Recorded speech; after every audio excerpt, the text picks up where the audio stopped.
کربلا سے وہ جلا کر لایا جاتا ہے کہ اگر ہم گھر تک لے گئے تو منت پوری ہوئی، کتنی بڑی جہالت۔ وہ جلایا چراغ اور گھر تک لائے، اگر گھر تک پہنچ گئے تو منت پوری ہو گئی، پتہ نہیں کیا کیا رسمیں چالو ہو گئی،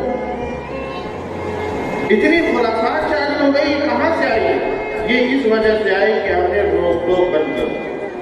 اگر ٹھیک ہے ہاتھ سے نہیں روک سکتے، زبان سے روک رہی، کیا کر رہے ہیں؟ کیا غلط کام ہے؟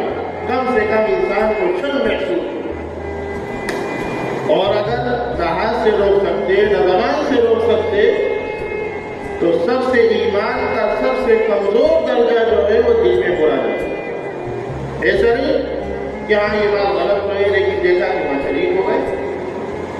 آدمی کہتا ہے یہ کام غلط ہے کہ بھی رائے زبان سے اور اس غلط کام میں شریک بھی ہو رہا ہے۔ کوئی سا بھی کام ہو، گھر کا ہو، محلے کا ہو، شہر کا ہو، ملک کا ہو، تو اسی لیے حدیث پاک میں سختی کے ساتھ ارشاد فرمایا گیا کہ ایمان کا اعلیٰ درجہ ہاتھ سے روکنا ہے۔ اگر ہاتھ سے روکنے میں فتنہ فساد ہو تو آدمی زبان سے کہہ دے، اور زبان سے نہیں کہہ سکتا تو کم سے کم یہ کہ دل میں برا جانا یہ ذالک ضعف الایمان، ایمان کا سب سے کم درجہ۔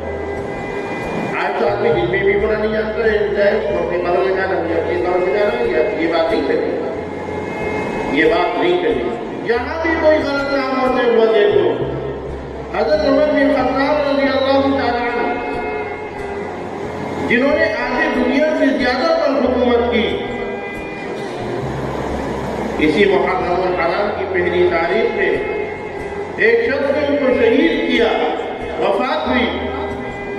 جب مسجد نبوی میں نماز پڑھا رہے ایک شخص نے شہید کیا تو ان کو جو دیکھنے کے لیے بھیڑ لگی، لوگ آ رہے جا رہے اور وہ بہ رہا ہے، وہ دیکھ رہے ہیں، دیکھا کہ ایک شخص آیا، اس کا پائجامہ ٹخنوں سے نیچے لٹکا ہوا،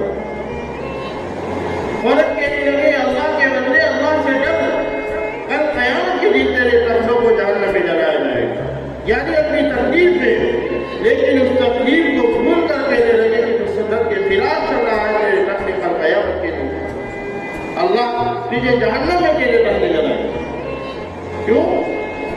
ایسی حالت لے گی اپنا کام جائے۔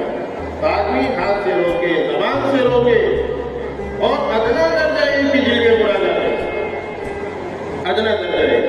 اور دل میں برا جاننے کی بات یہ کہ آپ